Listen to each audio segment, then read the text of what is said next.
Darius Charles, your first competitive game for the Dons on Tuesday night since your summer return. How do you think it went? Yeah, I was pleased to get through 90 minutes, relatively sound. Obviously disappointed with the result itself and felt that we could have displayed and put on a better performance. But ultimately, I think as an individual, it was good for me to get 90 minutes and feel strong getting through the game.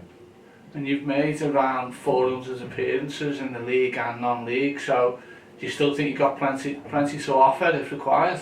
Yeah, definitely. I mean, you know, I said to Robert, if I'm needed, I'm here, and I'm definitely more than capable at this level to add value. So if I'm needed, absolutely, and I'll just continue to do my work to make sure I'm in the best physical shape possibly. So if called upon, I can do the job that's asked of me.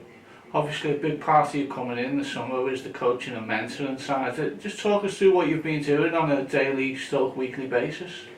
Well, I think sometimes when you create a term for something or you know, call it said thing, you kind of fall into the trap of trying to do that, when in actual fact part of, you know, the bigger umbrella term of a cultural architect, mentoring and coaching comes under that. So I think at first I was probably trying too hard, as opposed to just, you know, naturally letting the conversations that are needed to be had organically, whether it be walking down to the training pitch, in the changing room, conversations in here as and when's needed. So I think at first it was a bit tricky to really settle into that role, but as time's gone on, like I've really settled into it and really enjoying it. Does it give you a real taste for wanting to be a coach in the future?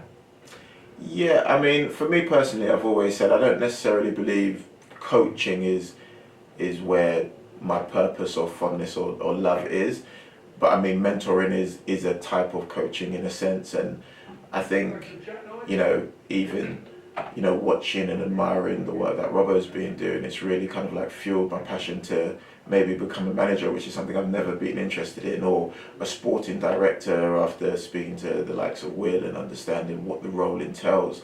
And again, driving a culture or creating a culture and really driving it and having a why that an organisation has, which will then determine, you know, the type of people you bring into the building and the message that you live by and display. I was lucky enough to sit in on a Zoom meeting during lockdown with a lot of the young players, and you were chatting to them quite in depth. How much have you enjoyed that side of it, and how much have you taken that on since you came back? Yeah, no, I mean, I really enjoy it. I really enjoy having conversations with people, getting to know them, getting to understand them, getting to find out what makes them tick, what makes them move, you know, what they're passionate about. I think we live in a day and age where people are so, you know, concerned about themselves and being right, and, you know, not being able to take on anyone else's perspectives, opinions or point of views, that you build so much better rapport and create such a better workplace if you take the time to understand the people you're working with better. Obviously in your previous day you do some real characters around the changing room, Bully, Lam Taylor, Akinfenwa, players like that. I mean, obviously it's different now, but you see good personalities around the camp who can influence things in a different way. I mean, I think, to be honest with you, it's probably, I mean, there's great characters in here, absolutely. In terms of influential characters, that's going to take time because, again, it's a very young group.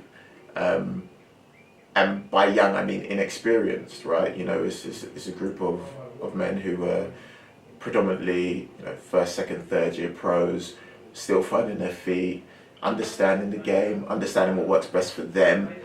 And then once they can do that, then they can understand how better to influence a group. So as far as characters, absolutely great bunch of characters.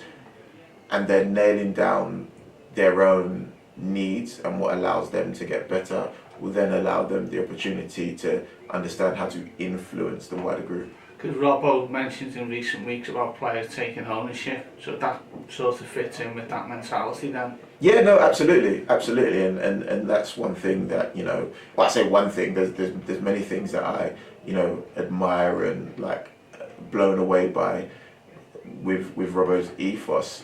So again, it's just a case of getting the boys there as quick as possible.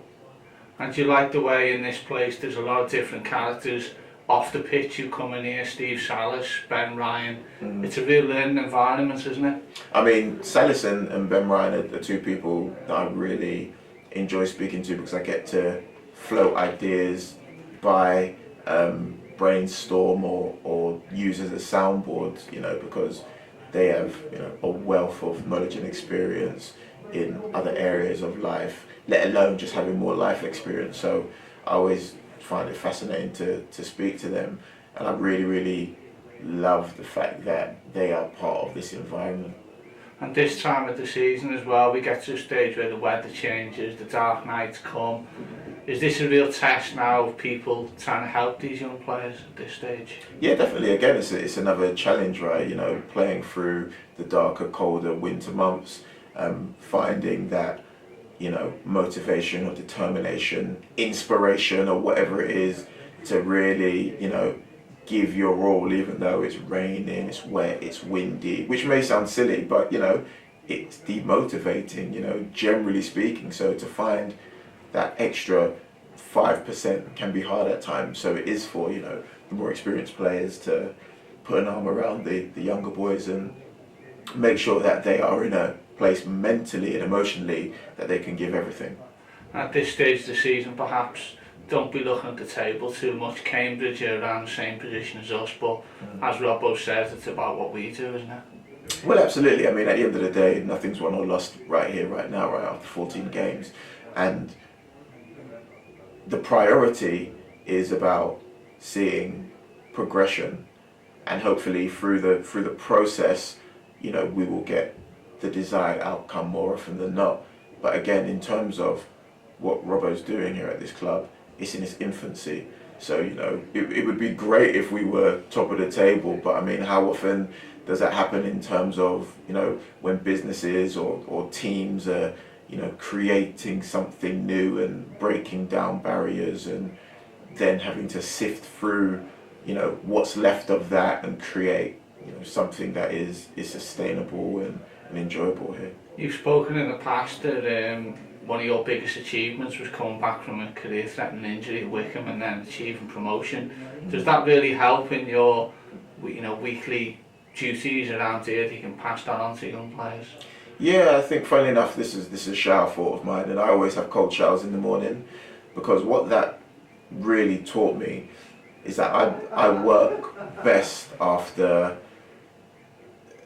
like really traumatic experiences. Really? or like suffering, so to speak. So it's funny, because I have a cold shower every morning to suffer. Wow. Because it's just like I work best after having had gone through something. And I mean, a cold shower is, You still do that in December? Yeah, absolutely. I think a cold shower is, like a softer version of having to, have an arthritic hip or break a leg or ankle or so on and so forth. So yeah, having that experience definitely helps in terms of providing that knowledge and passing it on to the younger boys. So hopefully they don't have to go what I went through to get as far or even further than I have in my career. And Dan Choker, when we interviewed him earlier in the week, he talked about seeking advice from yourself. What do you think of him as a player, and is this a good opportunity for him now to step into the breach? Yeah, absolutely. I mean, what's been brilliant about Dan Choker is that he's worked relentlessly and tirelessly, and he just gets on with his work, which I know will stand him in good stead, because he will be prepared no matter what. He's not the type of person who dismisses his duties or doesn't work to his maximum. He comes in and puts the work in each and every day, and that will only be good for his improvement and evolution in the game. Just finally, a completely different subject. Just heard you've been nominated as a player rep for the FA Council. Just tell us what that entails. Yeah, so I mean, I was fortunate enough to be put forward, and then get the role of equality, diversity and inclusion rep for the EFL, which is really just an embodiment of like the person I am. Like I'm huge on, anyone that knows me knows I'm huge on, inclusion. That I come from a diverse group, do you know what I mean? And my family and myself have worked and continue to, work for charities that predominantly or exclusively work in areas for those who are, of a different hue or background, So for me, it's just another part of who I am and the work I enjoy to do.